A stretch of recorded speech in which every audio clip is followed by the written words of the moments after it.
Everyone needs a coach. It doesn't matter whether you're a basketball player, a tennis player, a gymnast, or a bridge player. My bridge coach, Sharon Osberg, says there are more pictures of the back of her head than anyone else's in the world. Sorry, Sharon. Here you go. We all need people who will give us feedback. That's how we improve. Unfortunately, there's one group of people who get almost no systematic feedback to help them do their jobs better. And these people have one of the most important jobs in the world. I'm talking about teachers. When Melinda and I learned how little useful feedback most teachers get, we were blown away. Until recently, over 98% of teachers just got one word of feedback: satisfactory. If all my bridge coach ever told me was that I was satisfactory, I would have no hope of ever getting better. How would I know who was the best? How would I know what I was doing differently? Today, districts are revamping the way they evaluate teachers, but we still give them almost no feedback that actually helps them improve their practice. Our teachers deserve better. The system we have today isn't fair to them. It's not fair to students, and it's putting America's global leadership at risk. So today I want to talk about how we can help all teachers get the tools for improvement they want and deserve.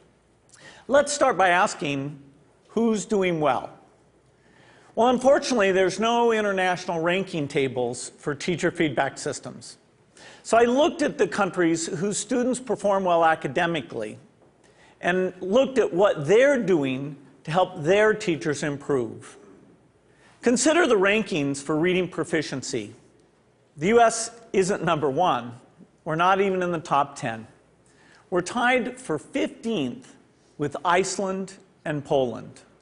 Now, out of all the places that do better than the US in reading, how many of them have a formal system for helping teachers improve? 11 out of 14. The US is tied for 15th in reading, but we're 23rd in science and 31st in math. So there's really only one area where we're near the top, and that's in failing to give our teachers the help they need to develop their skills. Let's look at the best academic performer, the province of Shanghai, China. Now, they rank #1 across the board in reading, math, and science. And one of the keys to Shanghai's incredible success is the way they help teachers keep improving. They make sure that younger teachers get a chance to watch master teachers at work.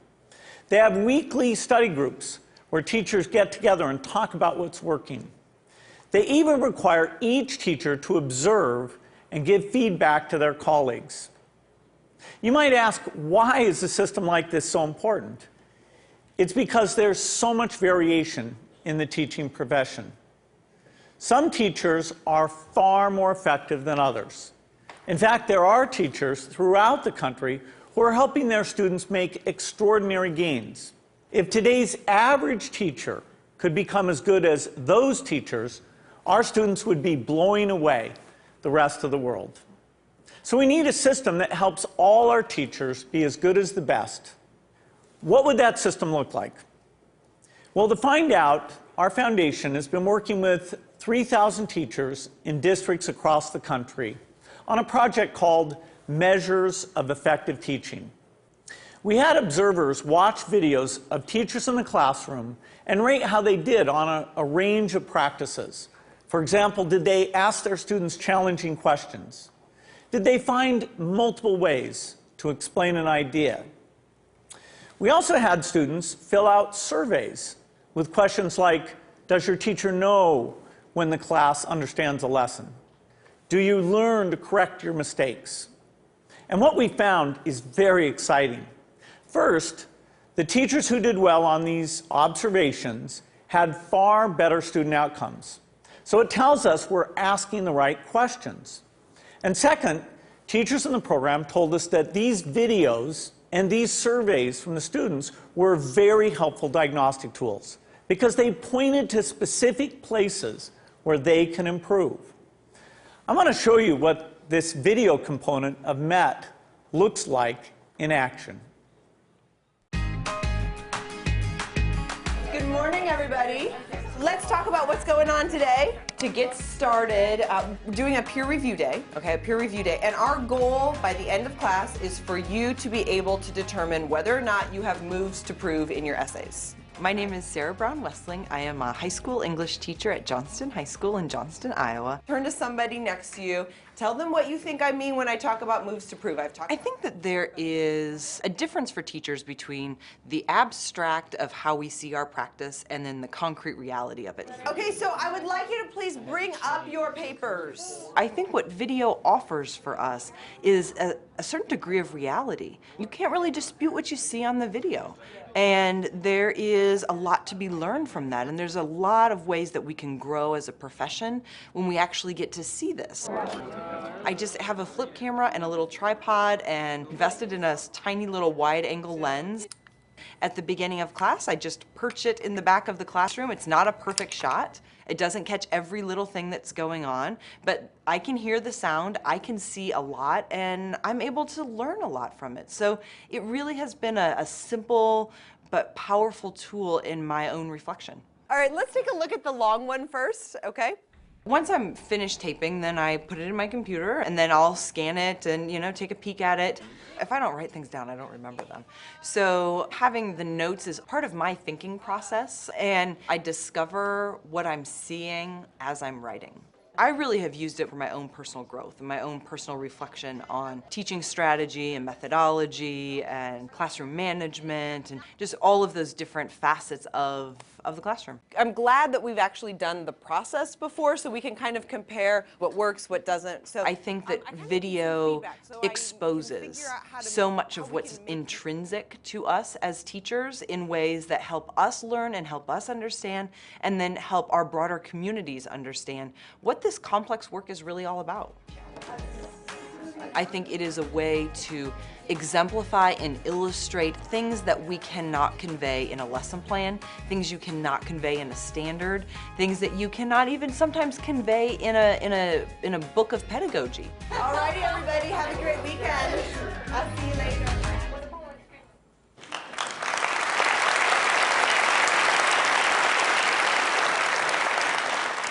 One day, we'd like every classroom in America to look something like that.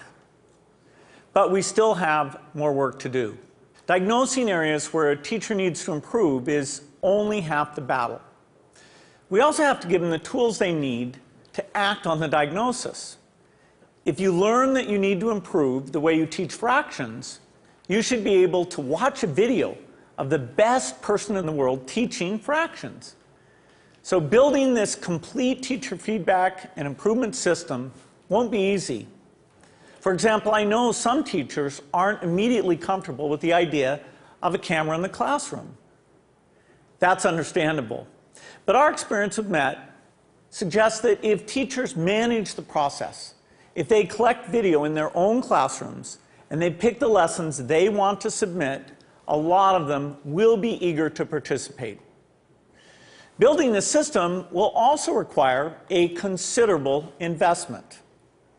Our foundation estimates that it could cost up to $5 billion. Now that's a big number, but to put it in perspective, it's less than 2% of what we spend every year on teachers' salaries.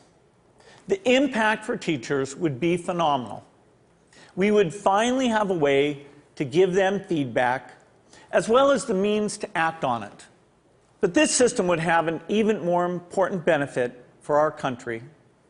It would put us on a path to making sure all our students get a great education, find a career that's fulfilling and rewarding, and have a chance to live out their dreams. This wouldn't just make us a more successful country. It would also make us a more fair and just one, too.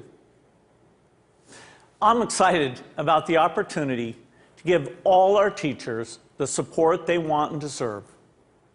I hope you are too. Thank you.